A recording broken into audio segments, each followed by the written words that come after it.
Are you a fan of Iron Man? In a world of tech moguls and self-made billionaires, who truly embodies the persona of Iron Man?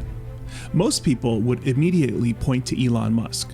After all, Musk is a visionary entrepreneur with a passion for technology, space, and electric vehicles.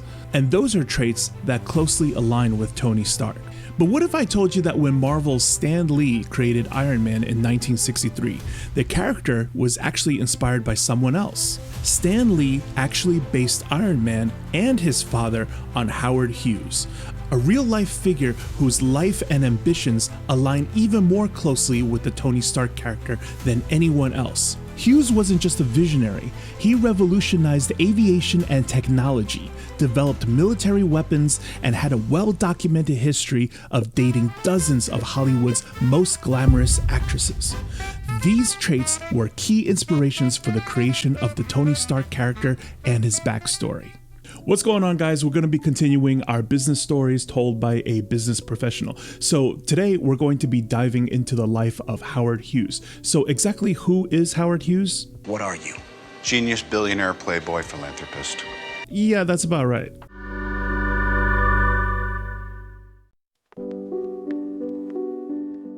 So Howard Hughes was born on Christmas Eve of 1905. His father was an inventor/entrepreneur, and he invented drill bits. Not just any old drill bits for drills. He invented the kind that could drill into the ground and for oil. So that was a very, very lucrative business. It was called the 2-cone roller bit system, and then later on became the 3-cone. You've probably seen it in movies like Armageddon. Lucky for him, the year that he was born would have put him right towards the end of the industrial age and somewhere in between the middle of the machine age, because since he was a child, he had a really, really strong curiosity and aptitude towards all things engineering. So at age 11, when he was still just a boy, he invents the first radio transmitter. And then at age 12, he builds a motorized bicycle made out of steam engine parts. Unfortunately, at age 16 is when his mother passed away. And not only 2 years later, his father dies of a heart attack. So at age 18, Howard Hughes, he inherits the whole company. Like, he gets about 75% of the company left to him by his father. So the rest of his family, his uncles and his cousins and stuff, they don't like the way he runs the company. So what does he do? He decides to buy them out. So now he has the company all to himself. However, the thing is that, like, for him, the drill bit operations day to day is just super boring. So what does he do? He decides, really smart, to hire himself a CEO, a guy by the name of Noah Dietrich. So what was awesome about this, right, is that he knew to hire somebody to take over the day-to-day operations, and lucky for him, things went very well and Hughes Tool Company started to thrive. Now, the best part about this is that it became the backbone of his financial operations, right? So now he could venture off into all sorts of projects on his own to whatever he enjoys doing, which he went into both aviation and cinematography. But he always had Hughes Tool Company as pretty much his, money printing machine behind him to fuel all of this. So let's go through a couple of the creations that you probably aren't even aware of. He started the Hughes Aircraft Company in 1932 and then developed the H-1 Racer in 1935, the XF Spy Plane 1946, the HF Hercules, known by his enemies as the Spruce Goose, in 1947, the Hughes Helicopter Company later that year of 1947, and then the Hughes AIM-4 Falcon missiles 1950s, the AV-8 Harrier jet in 1960, Hughes Aircraft Laser Systems, which was the development of laser rangefinders, guidance systems, and even beam weapons for military defense. Hughes Space Communications, which was an advanced satellite communication laying the foundation for modern global connectivity and later known as today's DirecTV. And finally, in 1975, Hughes Aviation companies even helped to develop the infamous Apache helicopter. But as I explained before, his two passions was both aviation and cinematography, so he wasn't just a technological pioneer, he also had a huge presence in Hollywood. So although he was always trying to revolutionize things in technology, he put just as much time and energy into his films, often pushing the envelope on what was possible in cinema at the time. And because the guy knew a lot about planes, he made obviously a lot of plane movies, but they were better than any other plane movie that was out there. So he always put out an excellent product. He would also push the boundaries on other aspects of film as well, often with skin-clad women and gangster movies. And the movie authorities at that time really didn't like that, but he fought them every step of the way and was able to get his movies made anyways.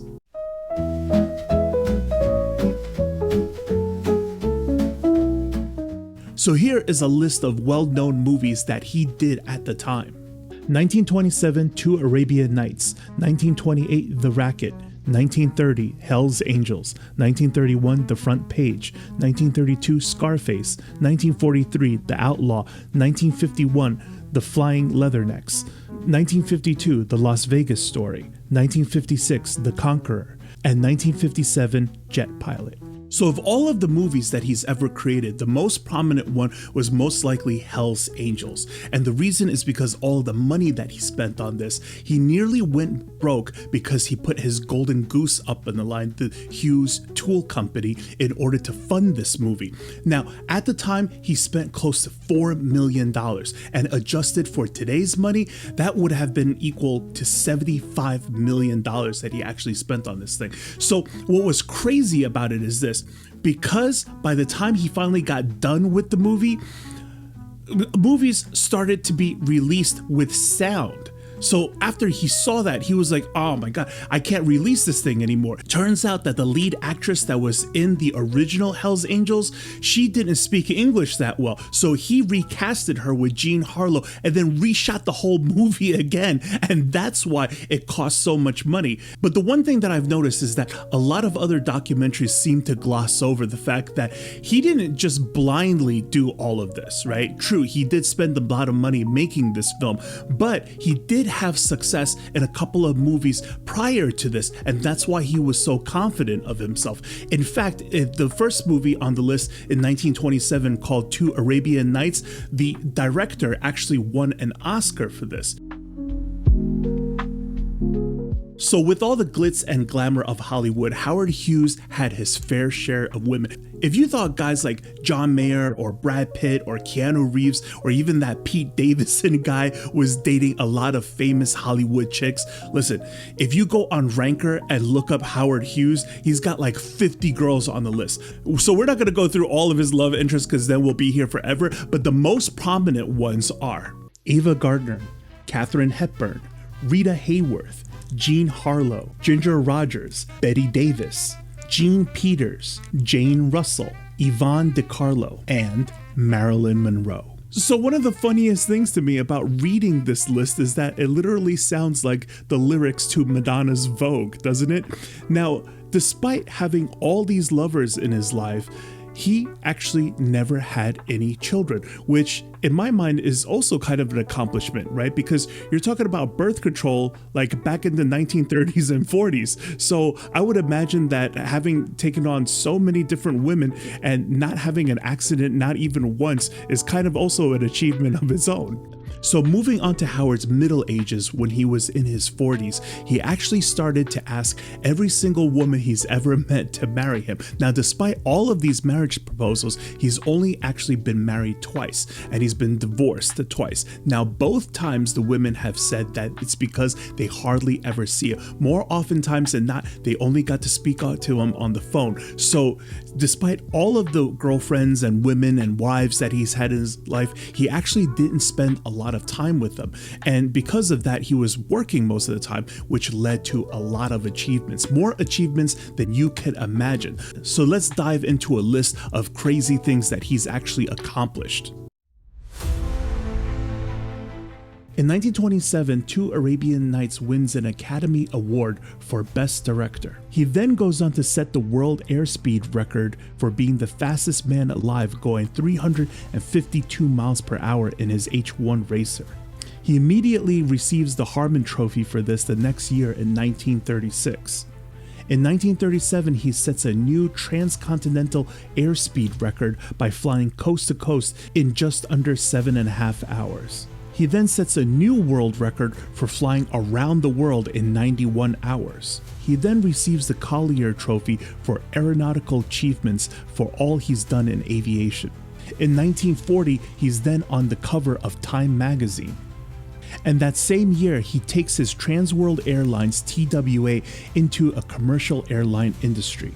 In 1953, he starts the Hughes Medical Institute and founded one of the most influential biomedical research organizations in the world. And finally, in 1973, he is inducted into the National Aviation Hall of Fame. So because he lost his parents at a young age and he had a very healthy obsession with engineering and tinkering, Howard Hughes liked to be in control all the time. Most of the time he's even micromanaging people, that's how bad it is. But he always had to get involved with everything himself. So he was very stubborn and he was very headstrong. So many of the test planes that he had, he flew it himself. Now, back in the 1930s, during the height of the machine age, you're not going to go through that much machinery without your fair share of accidents. So this guy has actually been in a lot of plane crashes, and I mean a lot of plane crashes. A couple of the most notable ones was actually in the filming of Hell's Angels in 1929. He crashed a plane himself trying to do a stunt, and he ended up cracking his skull and bashing his face in. He even needed reconstructive surgery to get back to normal. Then in 1935, during his world record speed run, because he wanted the plane to go as fast as he can, he intentionally didn't load it with a lot of fuel. So he flew it until he was basically out of gas and on fumes, and he ended up crashing into a beet farm and tearing up his foot pretty good. In 1943, he flies a Sikorsky S-43 into Lake Mead, which is located in Las Vegas. Lake Mead is actually a man-made lake, but in that plane crash, he hurt himself pretty bad, cracked his head again, and killed 2 of his passengers along with the ride. In 1946, under a military contract, he develops the XF-11, which was a spy plane that could fly very, very high in the sky, and he crashes that one too. So what's funny to me is that in my mind that this guy has probably crashed more planes than Launchpad McQuack, okay? And although the Guinness Book of World Records doesn't officially recognize it, but if there was an award for surviving the most plane crashes, Howard Hughes actually would hold the world record for it. But all joking aside, Howard Hughes actually had a brain defect since birth. His brain actually scans different activity than most people. Now, the issue is that, again, we're talking about the 1930s, 40s, and 50s, where OCD wasn't really diagnosed and treated at the time, and because he had head injury after head injury, he sustained a lot of damage that did a lot of strange things to him.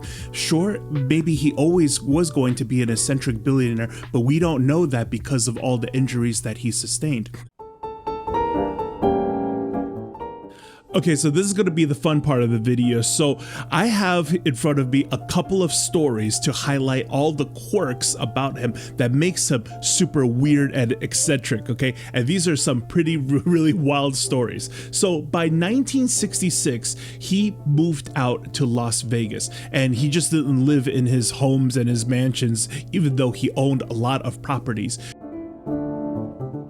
So he stayed in the Desert Inn Hotel at the Penthouse Suite in 1966. And by the time the hotel was arguing with him that his time is up and they have other guests coming in, rather than allowing them to evict him, what he did is that he made a couple of phone calls and then purchased the whole hotel for $13.2 million so that he could continue to stay at the hotel rather than be kicked out, rather than just book another hotel somewhere else. So because of all the plane crashes and the head injuries, over time his condition started to get worse and worse. For instance, he started to get more and more hard of hearing, and he started to become more and more paranoid. And because of that reason, he became a shut-in. And he was also a germaphobe, so he would wash his hands like 20 times a day, and he didn't want to come in contact with anybody. So very often he would also burn all of his clothes because he just thinks that there's germs everywhere. So one of the things that he used to do is that because he was a shut-in, he would stay in his room all the time and watch the same movies over and over and over again, right? And in order to do that, he went out of his way to buy a TV station called KLAS, which was in Los Angeles at the time. And he would just watch that channel over and over again. And if he missed anything, he would call the TV station and then tell them to play it again, because they didn't have VHS tapes at the time. So Howard Hughes pretty much had to buy a TV station and make his own Netflix. So he was the only guy in America that pretty much had his own on-demand TV. Okay, so this one is my favorite one out of all of them, and reportedly it's only a rumor. If you guys ever read a book called The 4-Hour Workweek by Tim Ferriss, there is a excerpt in there that talks about Howard Hughes and how he's an eccentric billionaire. And every single day he would tell one of his butlers to bring a stepladder and a cheeseburger to go over to the backyard and balance a cheeseburger on top of the tree on one of its branches. And he needed a cheeseburger there every single day. Now, even though this sounds absolutely bonkers, right? The truth is, the reason why he did it is because right now he's training people under him to obey his orders and just start to get numb to the idea that, like, yeah, you know, Howard is just like that, so that when he does want something done that's part of his actual agenda, people would not question his orders. People would not question his authority anyways, but people wouldn't even bat an eyelash about it. And that's what he actually wanted from people. So by telling people to do strange things all the time, he's actually preparing them so that, like, you know, they would obey all his commands without question. Now, sadly, because of all of the head injuries that he sustained over the years, the XF-11 flight being the worst one of all, where he crashed into a couple of Beverly Hills homes and then he got burned very badly, and he had a collapsed lung and his heart even shifted over to the right side of his body. Now, he ended up being on painkillers and codeine for the rest of his life. So again, not only was he born with his medical condition of OCD, he had all this trauma done to his body, and now all the drugs on top of that. So all his life, it's because of all the control that he needed. The tighter his grip was, the more he lost control of his life and his body and ultimately his mind. Now, throughout his whole life, he was a micromanager. There was many stories of him where he would talk to people. He would talk to an artist who was painting a movie poster for him, and in order to get really close to the detail, he would explain to the artist that, I want you to paint her shirt and the fabric of her shirt, not the pocket fabric, but the regular fabric. And he would just go into a whole, like, you know, 3-hour diatribe of the shirt and how it needed to be painted. So the nicest thing that you could say about the guy afterwards is that, wow, he was very in depth with his instructions, and I could always see very clearly exactly what he wanted. But in everybody's mind, it was like, wow, this guy is the biggest micromanager ever. Granted that all the people who work for him knew that he was their meal ticket and they didn't want death for him, but because he was so hopped up on drugs, they just went ahead and continued to give him the drugs, and that's what made him incapacitated in his later years to the point of starvation. So when Howard died in 1976 at age 70, he ended up weighing only 90 pounds. I personally think that he specifically died of starvation. But when you think of his life, it's because of all of the wealth that he amassed over time that enabled all of the things that he can do, including his ultimate demise. When I reflect on the guy's life, his need for control of everything is what ultimately also led him to become a collector of everything. So even though he went through 2 marriages, he didn't have any children, and he was very distant to all of the female companions in his life because everything to him was just very interesting things that he needed to be in control of. He wanted to control the skies, he wanted to control entertainment, he wanted to control, fantasies for people, and he wanted to control all the women that he came across. So all of the women in his life were just things to him that he tried to collect. So ultimately, I think the era that Howard Hughes was born in was a great time for all of his talents and innovation, but it was also a terrible time for his medical condition. I believe the key lesson to be learned from this story is that no matter how brilliant or capable that you think you are, you really can't go about this alone when you achieve that level of success. So while his genius fueled remarkable achievements, his obsession with control and micromanagement drove away all of the talent that would have helped to keep him grounded, because at that level, you really need to be surrounded by good people. Anyhow, guys, that was the video. I hope you guys enjoyed it. Thank you for watching, and I'll see you guys in the next.